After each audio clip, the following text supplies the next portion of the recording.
Hello guys, সবাই কেমন আছো? আশা করে ভালো আছো। তো চলে এসেছি আর একটা নতুন ভিডিও নিয়ে। ভিডিওটা সবাই দেখতে থাকো।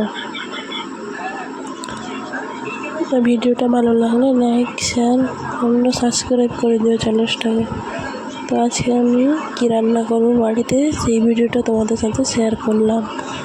তো আজকে পটল, আলু আর মাছ, রুই মাছের, কাতলা মাছের মাথা দিয়ে মুড়ি ঘন্ট হবে। এখানে মশলা কেটে নিয়েছিলাম, ওইদিকে পটল আলু ভাজা বসিয়ে দিয়েছিলাম কেটে নিয়ে। তারপর ওখানে মাছটা ভেজে রেখে দিয়েছিলাম।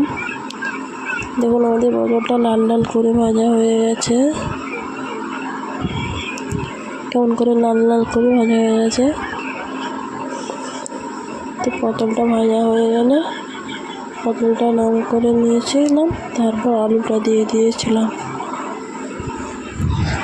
আলুটা দিয়ে ভাজছিলাম, একটু নুন আর হলুদ দিয়ে আলুটা ভেজে নিচ্ছিলাম ভালো করে। দেখুন আমাদের আলুও ভাজা হয়ে গেছে। তো আলুটা করে নিয়েছিলাম, এখানে তেল, যে মাছ ভাজার তেলটা ছিল এগুলো দিয়ে। তো এখানে জিরে, শুকনো লঙ্কা, তেজপাতা, চিনি নিয়ে নিয়েছিলাম।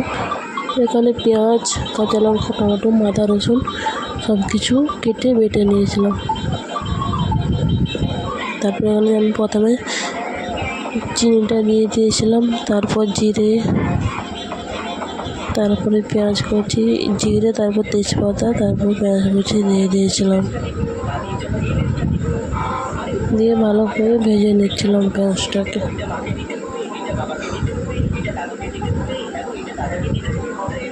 তো পেঁয়াজটা লাল লাল করে ভাজা হয়ে গেলে রসুন আদাটা দিয়ে দেবো।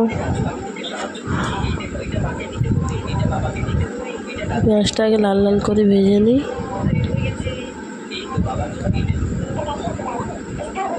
দেখুন এই তেলটা একটু মাছ ভাজা তেল, তো তার জন্য একটু কালো টাইপের রং কালারটা দেখাচ্ছে, কিন্তু রান্না করার সময় ঠিক হয়ে যাবে।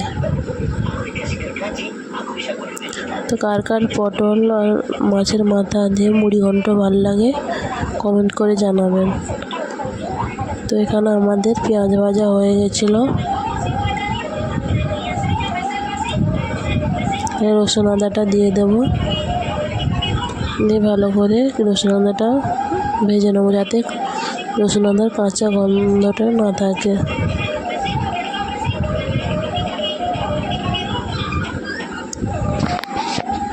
তো দিয়ে ভালো করে নাড়িয়ে নিচ্ছিলাম, রসুন আদাটাকে ভালো করে ভাজা করে নিচ্ছিলাম।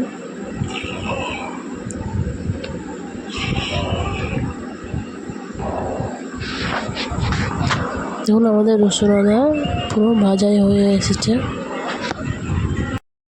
তো যাই হোক, এখানে আমার মশলা কষা হয়ে গেছিলো। এরপর মশলা দেওয়ার জন্য একটা লঙ্কা গুঁড়ো, হলুদ গুঁড়ো পেস্টটা বানিয়ে নেবো। বাটিটা একটু জল ঢেলে দিয়ে, তারপর পরিমাণ মতো লঙ্কা দিয়ে, পরিমাণ মতো হলুদ গুঁড়োটা দিয়ে ভালো করে মিক্স করে নেবো। ওরকম করে মিক্স করলে মশলাটা লাগে না আর কি কড়াতে, মশলাটা পুড়ে যায় না, তার জন্য।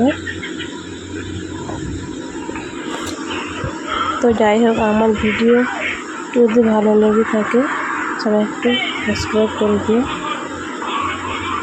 তো এখানে পেস্টটা বানিয়ে নিচ্ছিলাম। দেখুন ভাতে যাবো লঙ্কা, আমার একটু লঙ্কা বেশি খাই, তো লঙ্কা যে পরিমাণে থাকে ওই পরিমাণে লঙ্কা গুঁড়ো দিয়ে দিচ্ছিলাম, হলুদ গুঁড়ো দিয়ে দেবো, তারপর একটু জল দিয়ে পেস্ট করে নেবো ওটাকে।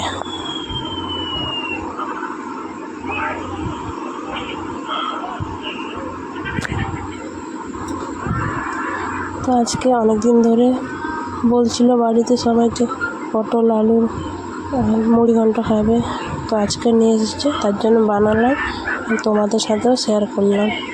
তো দেখুন এখানে মশলাটা পুরো ভাজা ভাজা কষা হয়ে গেছে, একটু কাঁচা গন্ধ নেই এখানে। তারপরে এতে পেস্ট করা মশলাটা ওইটা আমি ঢেলে দিলাম, ঢেলে দিয়ে ভালো করে নাড়িয়ে নিচ্ছিলাম। এর উপরে আমি টমাটোটা দিয়ে দেবো,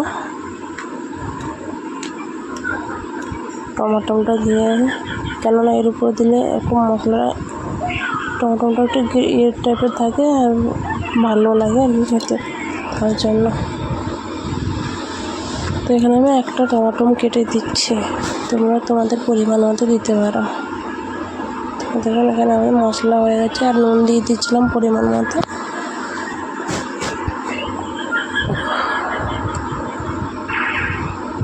মশলাটা ভালো করে কষিয়ে নিচ্ছে।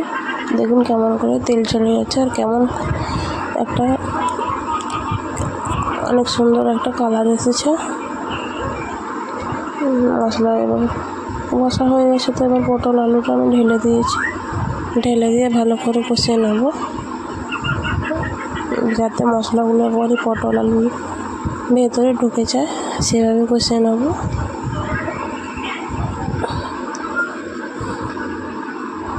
তো এখানে কষা হয়ে গেছে। তো আমি মাছের মাথা যে ভেজে রেখেছিলাম, ওই মাছের মাথাটাও দিয়ে দেবো। ভেজে যে রেখেছিলাম 4টা মাথা নিয়ে এসেছিলো, ওই 4টা মাথাই দিয়ে দেবো।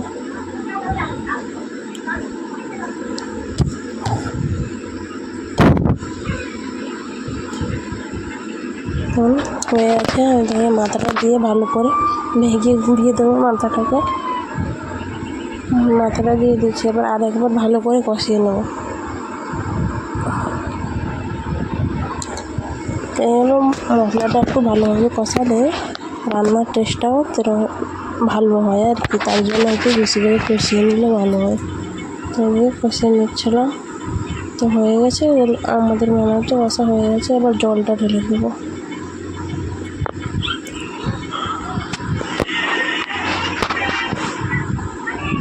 তোমরাও চাইলে এইভাবে রান্না করতে পারো, এভাবে রান্না করে দেখবে, খুব সুন্দর খেতে লাগবে।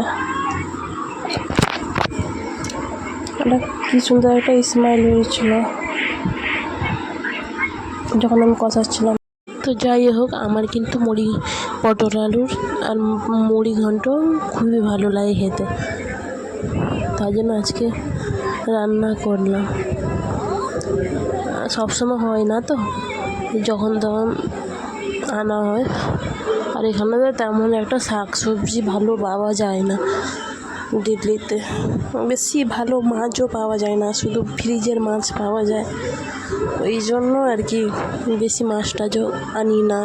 ফ্রিজের মাছ গন্ধ করে, খেতে স্বাদই নেই, ফ্রিজের মাঝে স্বাদ থাকে না জানো তো, তার জন্য আনি না, বেশি আনা হয় না। আর বাড়ির সবাই তো মাছ, আমাদের গ্রামে তো বেশি মাছ বাজার, সবসময় মাছের রান্না হয় শুধু। এখানে তো আর সবসময় মাছ খেতে পারি না, এখানে তো মাছের স্বাদ নেই, তার জন্য আনা হয় না বেশি। ওই একটা বাজার আছে গোবিন্দপুরি, ওইখান থেকে আনা হয়। তো এরপর আমি দেখো জল ঢেলে দিয়েছিলাম, তারপর উপরে কাঁচা লঙ্কাটা দিয়ে দিয়েছি, টেস্টটা আসে ভালো, তার জন্য। কিন্তু গ্রামে এটা রান্না করলে এর চেয়ে আরও বেশি টেস্ট আসতো, কেন এখানকার মাছটা ভালো, এখানকার মাছটা এতটা ভালো না, তার জন্য এতটা ভালো হবে না মনে হচ্ছে। কিন্তু এইভাবে রান্না করবেন, খুব সুন্দর লাগবে। তো আমার এখানে তরকারিটা হয়ে গেছে, তো আমি বাড়ির সবাইকে ভাত বাড়িয়ে দিয়েছিলাম, দিয়ে সবাই খেতে বসে গেছিলো। খেতে দিয়ে দিয়েছিলাম সবাইকে, আমার বড়ও কাজ থেকে, আমার হাজব্যান্ডও কাজ থেকে চলে এসেছিলো, ওকেও খেতে দিয়ে দিয়েছিলাম।